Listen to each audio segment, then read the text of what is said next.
but for me now is the right opportunity to move in a different direction. And there's only one way to play this game since I was a little kid is to play fast and play physical and play strong. And at this point, I don't know if I'm able to do that anymore. And that's the part that is the most difficult.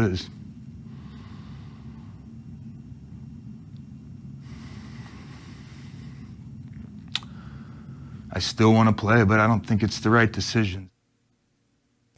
Luke Kuechly has retired as a Panther. He spent his entire career in Carolina. Let's get into this. This is the Roaring Riot Podcast, your source for everything in the known universe about the Carolina Panthers. Hi, I'm Jayme from the Roaring Riot Podcast. Today I'm going to talk about the NFL playoffs, new coaching hire, Joe Brady, but first I got to talk about Luke Kuechly. That's right. Number 59 retired after an 8-year career with the Carolina Panthers at the age of 28. He's no longer going to be with us, and I got to admit, this one hurts. It hurts a lot. But he had a pretty good career in those short 8 years. So let's take a quick look at his accomplishments.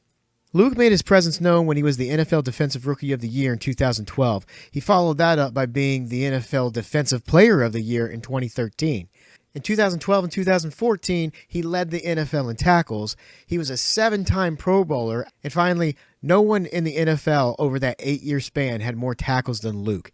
He finished his career with 1,092 tackles. In his last season, he got 144 tackles and also recorded his first safety of his NFL career. Those are some great accomplishments for a Hall of Fame career, even a short one like this. Now, it did come as a surprise to me. I thought he was going to play at least till he was 30. But to be honest with you, when you watched him this season, you could feel like he was holding back, and it felt like he was trying to prevent himself from getting another injury. And that is completely what this retirement is about. This is a guy who's had a lot of concussions, and I don't think he wants to be put in a position where he's going to have another one. So I get it. And you know what? He doesn't have to work another day in his life. He's already made his money. But I'm sure he's going to find something else to do. At 30 years old, trying to be retired, I mean, it's going to drive you crazy. Luke was a cerebral player, meaning that he could identify what the offense was going to do and instruct other players on the field. That kind of mind would be valuable as a coach in the NFL. But I'm sure he's going to find something to do in his post-football career. He's got a lot of options in front of him. I mean, the guy's got great looks. He could be a model, or maybe he could get cast as John Cena's younger brother in a movie. All in all, Luke Kuechly had a great career. He made a ton of fans. I mean, you could go into a bar and every single person in there would be wearing a Kuechly jersey. He made people learn how to pronounce a very difficult last name. That's an accomplishment. You got to be good to get everybody to do that. So he's going to be missed. I'm really sad to see him go, but I know he's going to be successful with whatever he does next. So thank you, Luke. I'm very happy you got to share your NFL career with the Carolina Panthers. I'm happy you got to play your entire career with one team. I'm sad to see you go, but maybe you'll come back as a coach. Hopefully he stays with football. But thanks again, Luke, and I wish you nothing but the best. Now let's go ahead and move on to the new coaching hire for the Carolina Panthers. We have a new offensive coordinator. His name is Joe Brady. He's from LSU. Joe played as a wide receiver for William & Mary in Williamsburg, Virginia. After he graduated, he stayed at William & Mary to be a linebackers coach. In 2015, he went to Penn State, and then in 2017, he actually worked for the New Orleans Saints, so he does have some NFL experience. And this past year, he went to LSU to be a wide receivers coach. And now he's coming to the Carolina Panthers to be the offensive coordinator. At the age of 30, he's coming off another championship with LSU, and he's a young gun that's going to bring that flashy style to the NFL. I'm hoping it's going to work out. We've seen it work with a couple other guys, like Kyle Shanahan with the 49ers, who's on the verge of going to a Super Bowl. It's interesting to see this new coaching staff get rounded out, and I'm very interested in seeing who's going to be the defensive coordinator. So let's move on to the NFL playoffs. These are my playoff predictions for this year, and I had the Baltimore Ravens and the Minnesota Vikings in the Super Bowl with the Ravens winning it all. But thanks to the Tennessee Titans and the San Francisco 49ers, we can go ahead and throw these predictions right out. So now we got the real games, which are going to be the Tennessee Titans versus the Kansas City Chiefs and the San Francisco 49ers versus the Green Bay Packers. The divisional round had 5 blowouts in 4 games. Now, you might be wondering how that's possible. Well, you see, on Saturday, the Vikings and the Ravens both got the doors blown off of them in 2 very, very identical and boring games. Then on Sunday, the Kansas City Chiefs and the Houston Texans had 3 blowouts in 1 game. The Texans blew the doors off the Chiefs in the first quarter. The Chiefs came back and did the same thing to the Texans in the second quarter. And then the Chiefs won the second half 23-7 in the third blowout. Now, the second quarter of this game was absolutely entertaining. It was amazing to watch the Houston Texans completely collapse and blow their 24-point lead, allowing Kansas City to score 28 points in 1 quarter. Then we got one decent game that started to look like it was going to be a blowout between the Packers and the Seahawks, but the Seahawks managed to come back and keep it close, and they were in striking distance at the very end of the game, but ultimately they couldn't get the job done. So you could make an argument that the Seahawks just scored a bunch of points in garbage time, but they did have a chance to win it. They never should have punted at the very end of the game. I know it was 4th and long late in the fourth quarter, but they really should not have handed the ball back to Aaron Rodgers with a little bit more than 2 minutes to go. That was a huge mistake. Now, this all means that the NFL Conference Championship games are all set. We have the Kansas City Chiefs hosting the Tennessee Titans, and we have the San Francisco 49ers hosting the Green Bay Packers. I think that both of these matchups are exactly what the NFL wants for their 100th season.